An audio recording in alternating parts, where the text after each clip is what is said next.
looks I'm good to go. I'm doing 1 minute 30 exposures, ISO 3200. Not sure what the focal length is. Oh, hang on, now I can see it on here. It's between 100 and 135. I'm guessing about 120. So with the crop factor, looking at 180mm. That's enough. Alright, I'm going to set the go. I'm going to set it to 100, but I'm not going to do that many. I'll probably do 30 or something, hopefully get enough good ones to get a good stack. So I don't want to be here all night.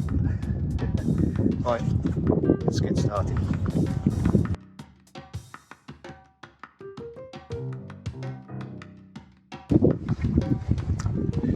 I think the wing's picking up again. It did die down a bit and that's picking up. I'm almost 20 shots in. And I didn't come out to do a big session tonight, so I might call it a 20 and do some wide shots with the 24-70 f4. So I haven't done a wide shot of the Milky Way yet, just those shots of the lighthouse and the 50mm. So I'll get some wide shots with the 24 at, well, the 24-70 at 24mm, and then head home. Just a quick word before I head home. I just set up the wide shot of the Milky Way and it still amazes me. It looks beautiful, especially now I've got this tracker and I can set it at 1 minute 30 again at f4, and it's just spectacular. I love this stuff. I really do. Can't wait to see it at home and stack it. I need to remember to get a foreground shot as well, and even that looks great. There's a track that leads straight into the Milky Way at the bottom, so it's just lined up perfectly for me. Well, can't wait for you to see it. Let's do it. I'll just want to quickly mention before we look at these photos, I did make a video which I accidentally deleted because I'm an idiot. All it did was explain what I was going to be shooting that night. Instead of the Lagoon Nebula, which at that time wasn't up yet or too close to the horizon, I'd just finished work. I got onto site at midnight, so that was too early to do the Lagoon and I didn't want to be there all night. So as you can see on the screen now, we got a part of the Milky Way that is not too far away from the Lagoon Nebula, and that's the Antares region. I think that's how you pronounce it, Antares or Antares. And it's a really interesting little region. So you got the star that's lovely and orange, and next to it you got a lovely star cluster, and there is another star cluster right there. This is a raw file, hasn't been touched yet, and it looks okay. It's not too bad. This was taken with the lens I kept over from after selling my Z50. So this is the 50-250 DX lens.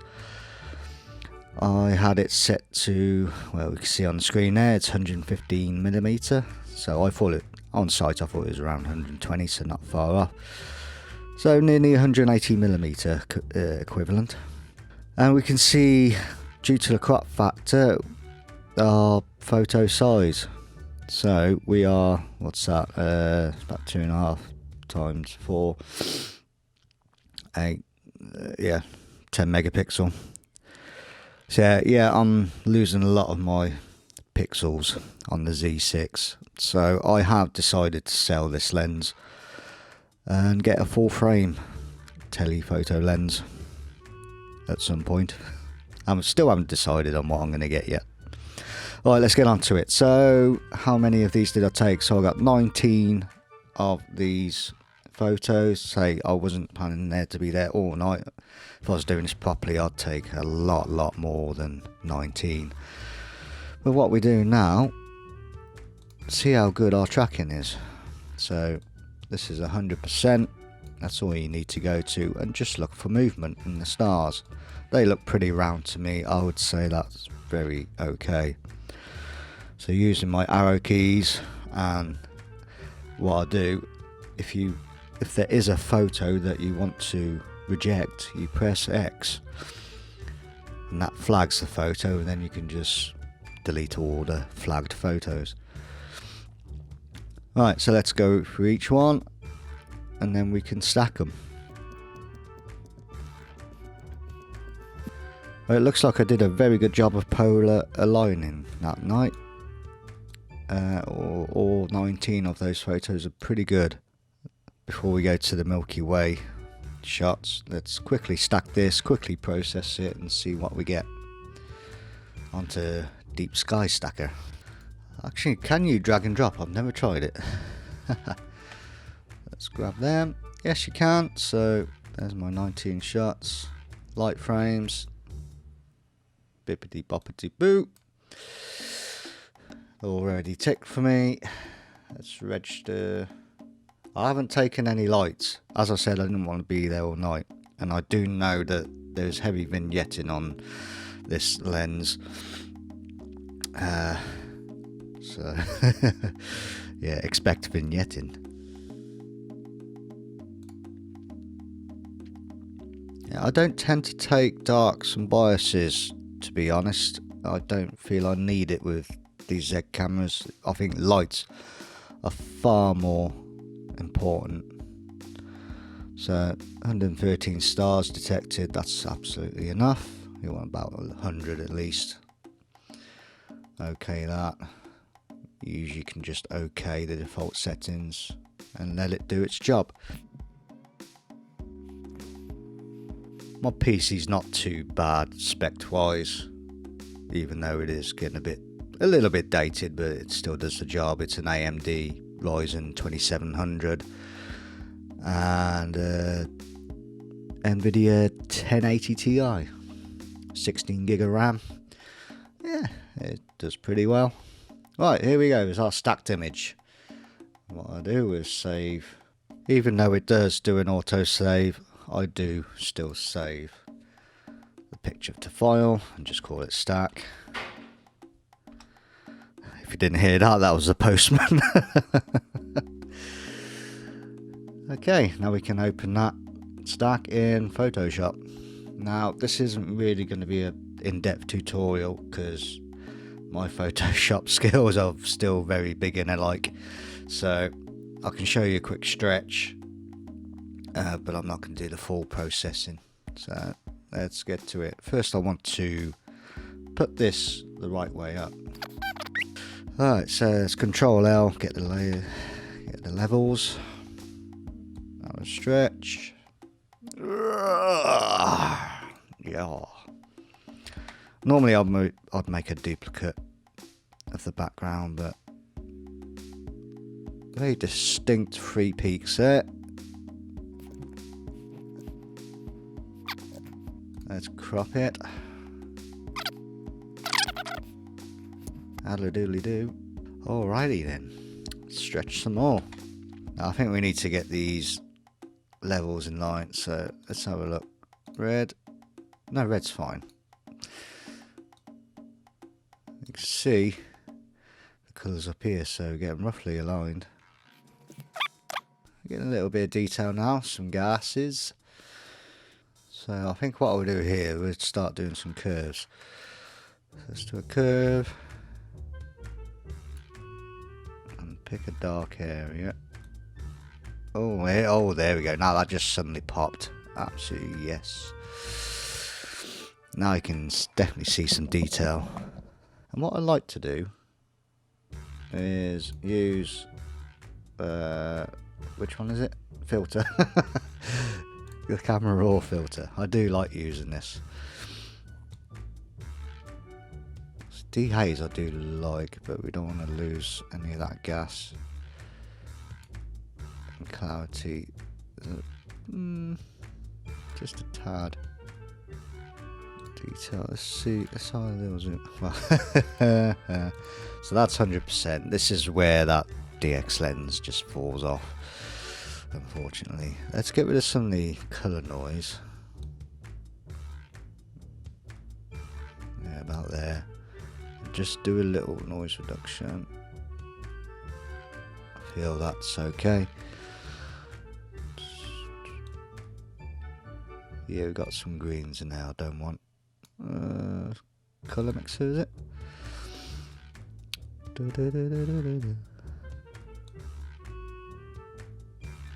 Alright, okay, that. Hey, that's looking okay. Can we get another stretch in there? I don't know. Yeah, that's enough. I think that's it for levels, for stretching anyway. See if we can do another curves. Yeah, so if you see at the top, I was pointing at the monitor then. Yeah, brighten that up.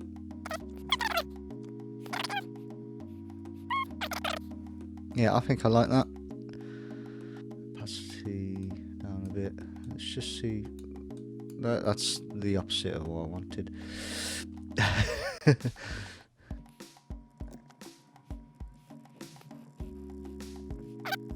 And I think that will do. I think that's enough for a quick little edit. That looks not too bad. And we're back in Lightroom.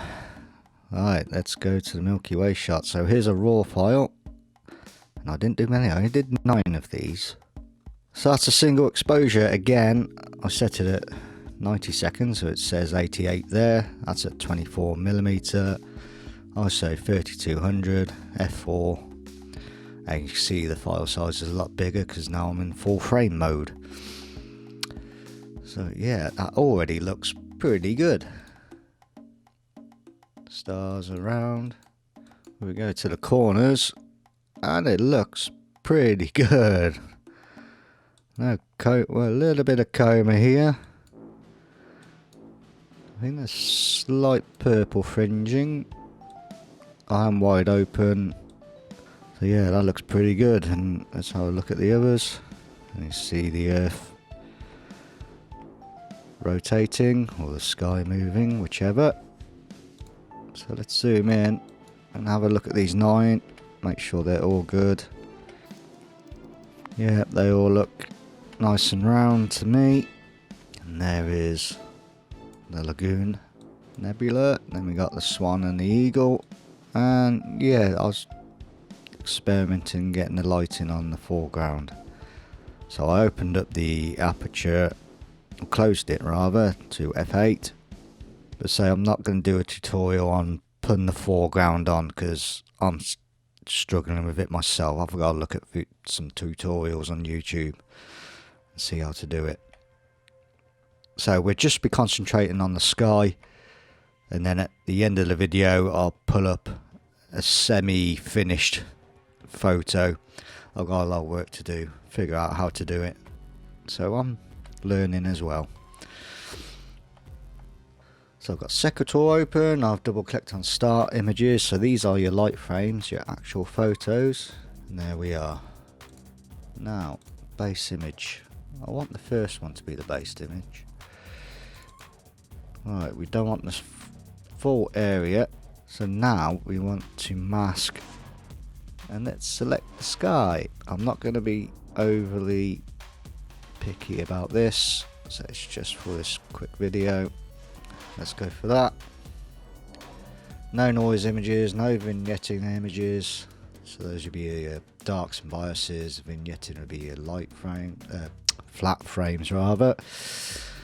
Let's choose an output. So let's start it.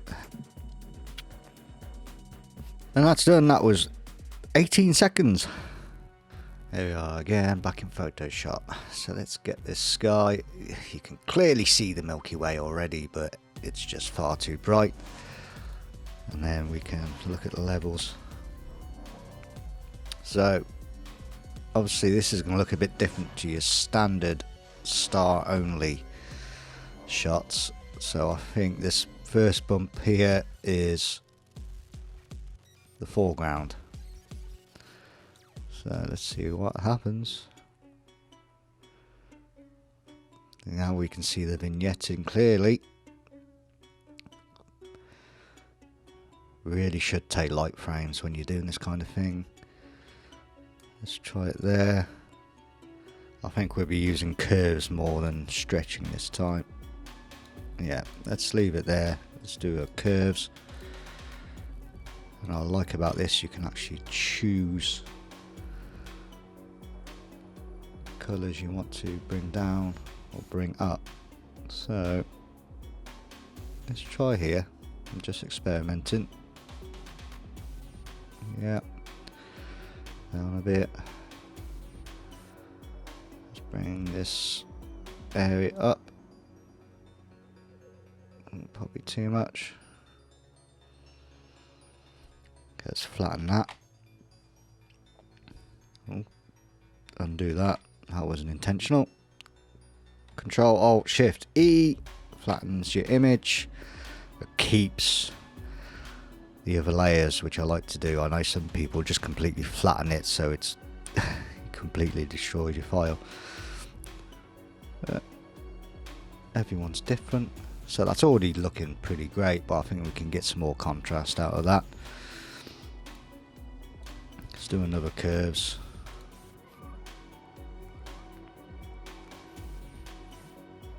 I think that's pretty good. There's that Antares region, the close-up we had before. Clearly visible, looking good. Oh, we've got a lot of purple, bit of fringing, so I'm going to go into I'm going to flatten that first. Go into the camera raw again. See if we can get rid of some of this fringing. I think next time I'll stop it down. It should reduce the vignetting and the fringing. Yeah, very clear. So let's go into optics. You can sample the fringing, so it's very pure blue. Boom, gone. A little bit of a halo, but I can live with that.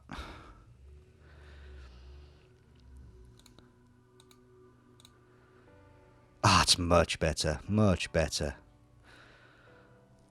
Excellent. Right, get rid of you. Let's see what dehaze will do here. Oh yes, that's better. Bit of contrast.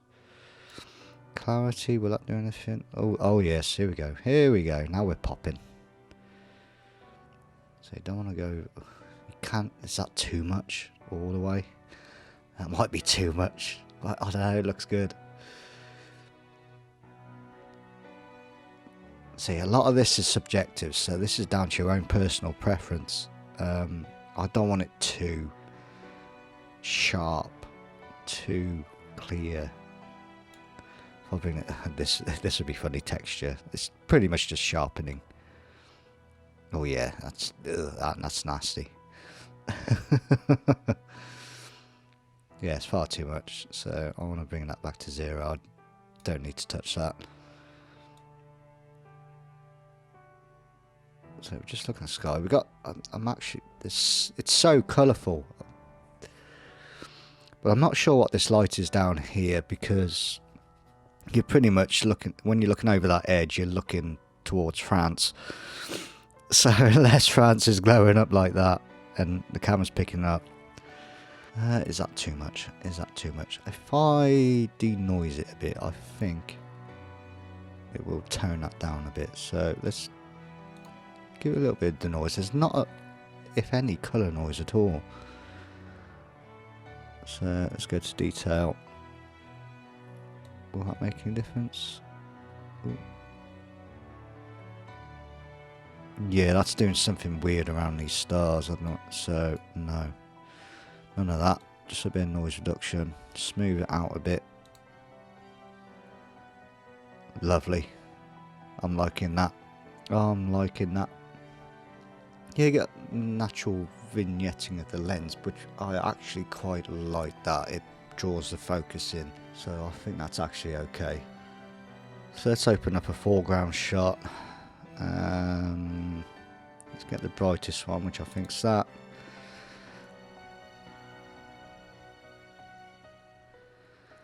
Opens up in camera raw.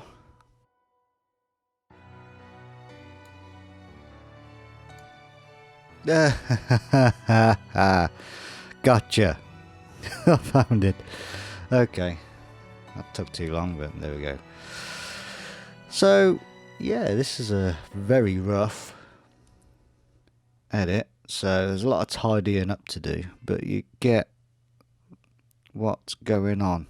I will have to move or increase the size of this layer to hide the blur, but otherwise, do I just move it up or do I make it bigger? That's the question. But these are all things I need to learn. So yeah, I can't teach you at the moment. Well, I hope you made sense of some of that nonsense. I hope it's been some use to you, but you can see what the Star Adventure Star Tracker can do, what my setup can do. So I'll show the two images on the screen, full screen. But say this one's definitely not a finished article yet, and I want to get this video out as soon as possible. So if you want to see the finished version, please join my Facebook page or Instagram or Twitter. I will be posting it up there as soon as it is done. And thank you for watching. Hope to see you again next time. If you'd like to like and subscribe, that would greatly help me out. See you soon.